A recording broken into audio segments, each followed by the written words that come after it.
बहुत समय पहले की बात है। हिमालय की गुफाओं में एक बलवान सिंह निवास करता था। उसकी दहाड़ से पूरा जंगल कांप उठता था। उसका नाम था महासिंह। पर उस अद्वितीय बल के पीछे एक दुर्बल पर अत्यंत चतुर सियार भी रहता था। ये कहानी है उसी मित्रता की, जो धीरे धीरे विनाश की ओर बढ़ चली।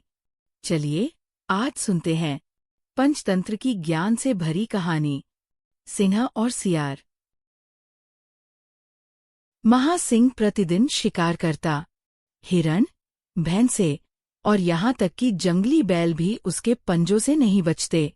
एक दिन जब वह अपना भोजन कर चुका था, तो दूर से एक दुर्बल, भूखा और भयभीत सियार धीरे धीरे गुफा की ओर आया। उसने दूर से सिर झुकाया और निवेदन किया, हे वनराज, कृपया मुझे अपनी सेवा में स्थान दीजिए। मैं आपकी परछाई बनकर रहूंगा और जो कुछ आप छोड़ेंगे उसी में संतोष करूंगा। सिंह के हृदय में दया जगी और उसने उस सियार को स्वीकार कर लिया।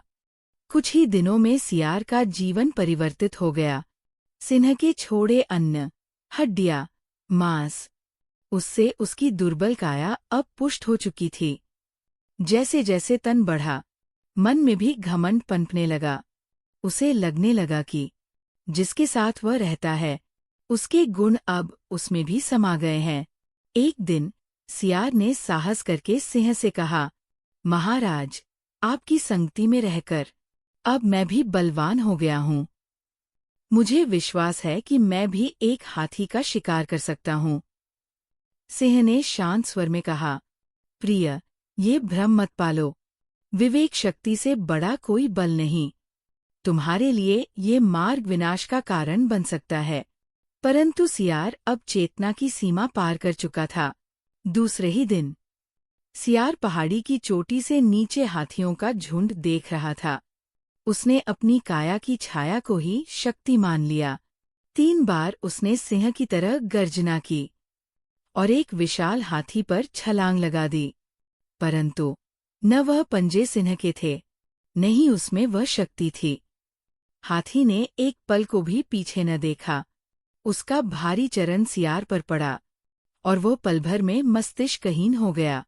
जंगल की शांति अब मृत्यु की मौनता में बदल चुकी थी। सिंह दूर पहाड़ी पर खड़ा सब देख रहा था। उसने गहरी सांस ली और कहा, जो अपनी सीमा नहीं पहचानता, उसका विनाश निश्चित होता है। इसके बाद वह चुपचाप गुफा की ओर लौट गया, क्योंकि वह जानता था, घमंड का अंत सदा दुखद होता है।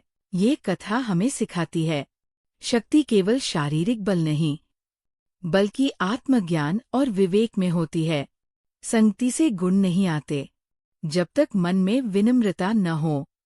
और सबसे महत्वपूर्ण बात, जो अपने कर्तव्य, क्षमता और सीमा को नहीं पहचानता, वह दूसरों के साथ स्वयं को भी हानि पहुंचाता है, जैसे उस सियार ने किया। यदि आपको ये पंचतंत्र की कहानी पसंद आई, तो कृपया हमारे चैनल को सब्सक्राइब करें। हर सप्ताह हम लाते हैं भारतीय लोक कथाएं, नैतिक शिक्षाएं और साहित्य की अमूल्य धरोहरें। वीडियो को लाइक करें। कमेंट में बताइए, क्या आपने कभी किसी को घमंड करते देखा है? और हाँ, अगली कहानी में फिर मिलेंगे, एक नई सीख के साथ। धन्यवाद।